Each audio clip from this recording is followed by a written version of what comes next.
है उदयलाल भड़ाना, जिसको भाजपा ने भीलवाड़ा जिले की मांडल सीट से चुनावी मैदान में उतारा है। आखिरकार इस सीट पर क्या है सियासी समीकरण? क्या भाजपा कांग्रेस में सीधा मुकाबला होगा या है फिर से त्रिकोणीय संघर्ष की गुंजाइश?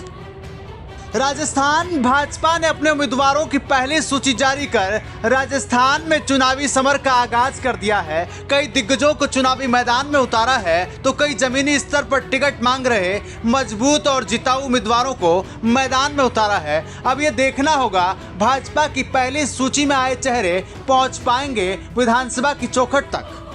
इसी कड़ी में हम आपको लिए चलते हैं भाजपा का गढ़ माने जाने वाले मेवाड़ क्षेत्र के भीलवाड़ा जिले में। यहाँ पिछली बार 2018 के विधानसभा चुनाव में भाजपा ने जीती थी 7 में से 5 सीट, लेकिन इस बार पार्टी ने जीती हुई सीटों के बजाय इन 2 हारी हुई सीटों पर फोकस किया है। अब बात करें भाजपा की इन 2 हारी हुई सीटों की, एक है मांडल और दूसरी है सहाड़ा रायपुर।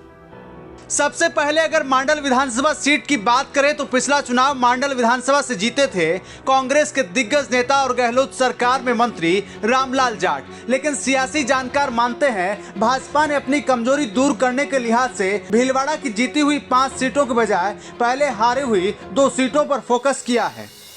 अगर मांडल सीट की बात करें तो यहां से वर्तमान में विधायक हैं राजस्व मंत्री रामलाल जाट, जो एक बार हार और एक बार जीत का स्वाद चखते आए हैं। इसी के चलते भाजपा ने पिछली बार के दावेदार और भाजपा से बागी होकर चुनाव लड़े प्रत्याशी उदयलाल भड़ाना को टिकट दिया है।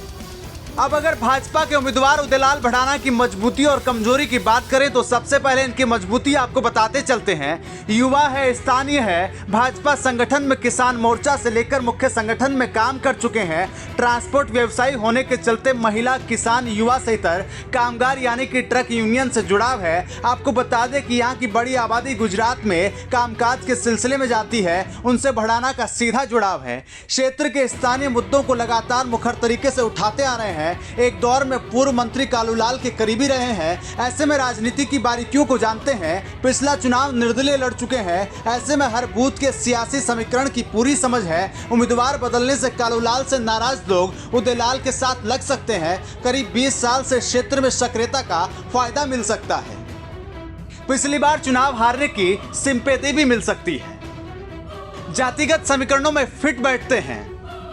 अगर कमजोरी की बात करें तो भाजपा की गुटबाजी का नुकसान उठाना पड़ सकता है। टिकट कटने से नाराज पूर्व मंत्री कालूलाल के समर्थक नुकसान पहुंचा सकते हैं। कांग्रेस के कद्दावर नेता रामलाल जाट से मुकाबला कांटे का रह सकता है। त्रिकोणीय संघर्ष की संभावना के चलते बदले हुए समीकरण मुश्किल में डाल सकते हैं। अब यह देखने वाली बात होगी कि मांडल सीट पर भाजपा की रणनीति कितनी कामयाब होती है और कांग्रेस इससे पार पाने के लिए क्या कुछ करती है। मांडल की जनता के मन में आखिरकार क्या है, ये तो 3 दिसंबर को ही पता चल पाएगा।